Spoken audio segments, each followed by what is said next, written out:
kind of have an idea what I want to do, but I always bring extra because sometimes we might not play night. Do you think she'd want me to zoom in? Do you think she'd want me to zoom in on her? Oh, whoops. Oh no. There we go.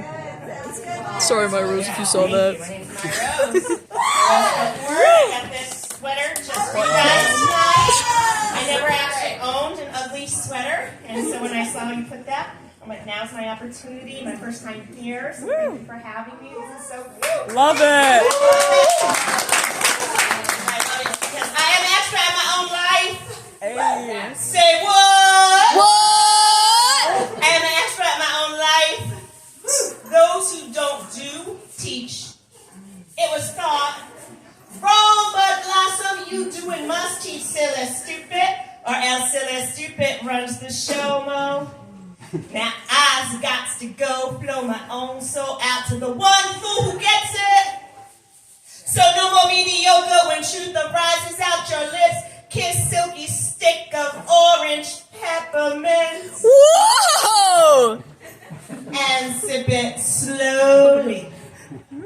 Walk it gently. And take it easy, breezy, baby. Sing it loudly, silent lady.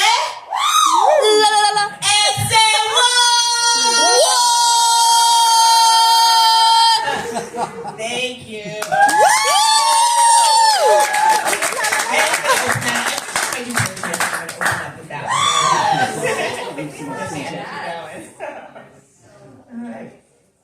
Teacher, ma'am, I got carried away in my own brilliance.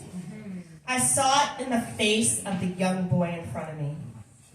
I stifled all his creativity in my eager desire to advise him into oblivion. The mind of this misgiving scrambles to find a way to correct it by again using my collection of philosophical learnings. My inside are desperate to grasp the past to save face in the future. I be the adult and they be the kids, the whipping post for years of unchanneled education. I prove my superiority in my ability to talk. Yeah, you do. In my smallness, the walls surrounding my narrow point of view echoes the need to prove my point, raising the robots to blindly take charge of the conveyor belt, lifelessly sorting through whatever mass-produced item we decide to worship today to make meaning for existence. Allowing the tired limbs of their overworked adult roommates to take comfort in checking out with consumer-funded babysitters.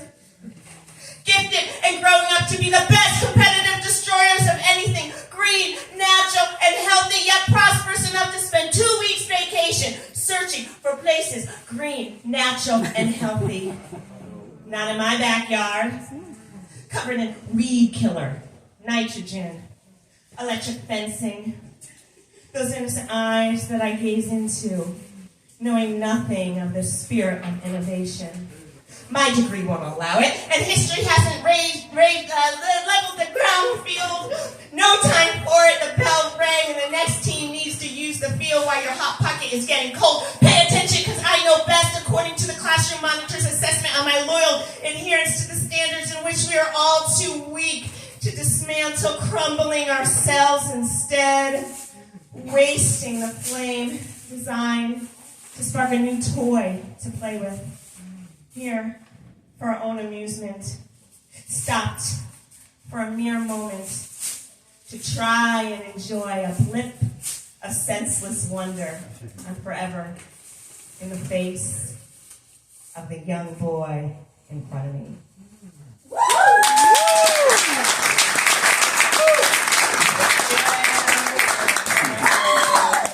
right, so I'll do 2 more. All right? My time. 4:39. Okay. I don't think she I'll do 2 more. This one, since we're in a, fight the power mode. I'll do 1 more of that vein. I guess there's a theme to all the ones I'm doing today. Minimum requirement for light pinched off. Up the mountain, blindly climbing, receiving breadcrumbs and thankless blood, sweat, and tears.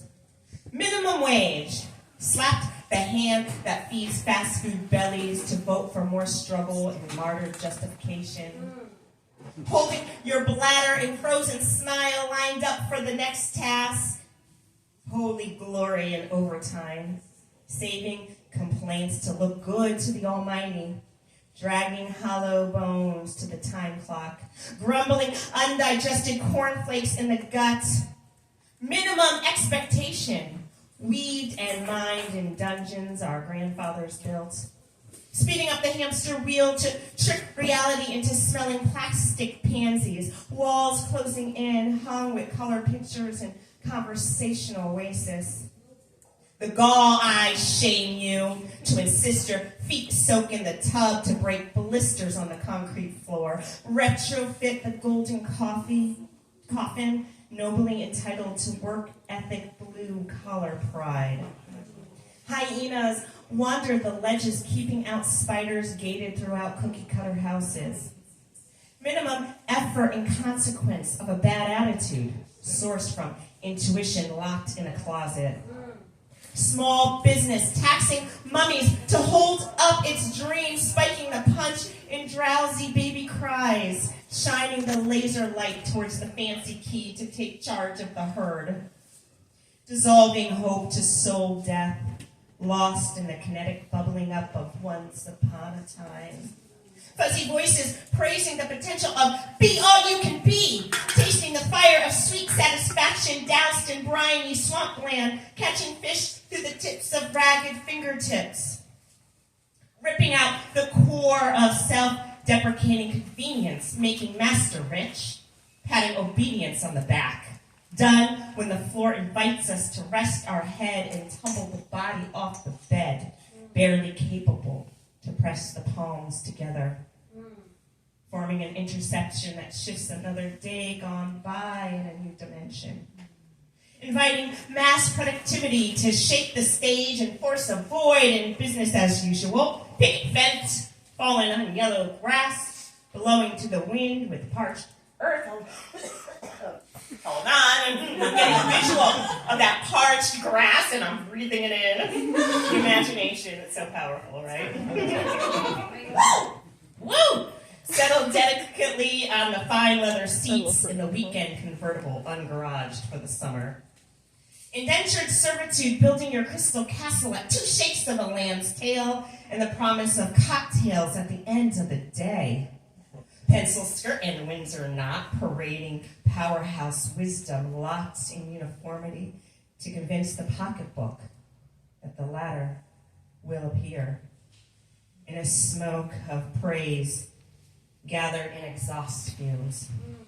No fight left to go up against a lineage of capital industry, embedded in nature and driven by the invisible ghost possessed by us all, shedding layers of self-esteem, broken up by ambition to trophy attractions and love not of character but of status and steadiness, a club of masters that haze a generation on the backs of peasants and peacemakers, with false compassion to the plight of the weak, lazy, and loyal donkeys that tread through the canyon trails, wishing for nothing less than unclaimed significance.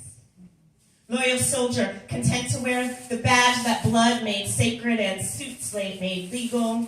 Weary on, my brother, pulling his weight to hold the family together, rocking the baby to sleep. Wonder more, dear mother, watching the children play in the field of buttercups, resting to dig deeper with the soul seekers. Blessing the wanderers, escaping impatience, giving new earth and simple satisfaction to us all, a paradise lost upon its victims, and set behind a backdrop of revolution, charmed in the book of history, maybe to repeat, and comfortable to not.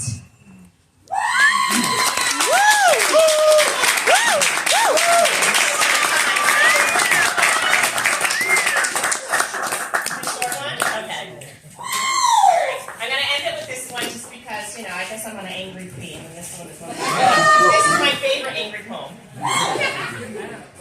I'm not open to feedback. I see it on your face, nicely tucked away in the compliment on how my words touched your heart.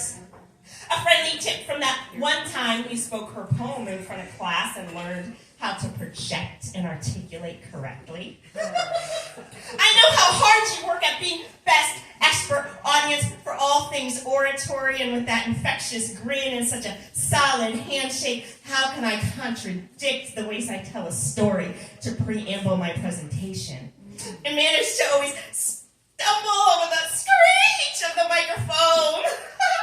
How when you saw that famous nomad from the city and an oh-so-spunky talent from out west, and how you loved the way they leaned into the tale about the kids with spaghetti on their face that made everyone feel that they were sitting at the table. But you have admired all my work and just love how I assemble a particulate of banter and flow of good alliteration. Is that the right word? Or metaphorical patter? I thank you for the compliment and admire the oranges and yellows in your shirt. A wonderful dristy spot to calm my nerves that you said you didn't even notice. With that said, and what to for among sincere thanks and appreciation to you for attending, however, with a grin, not open to feedback.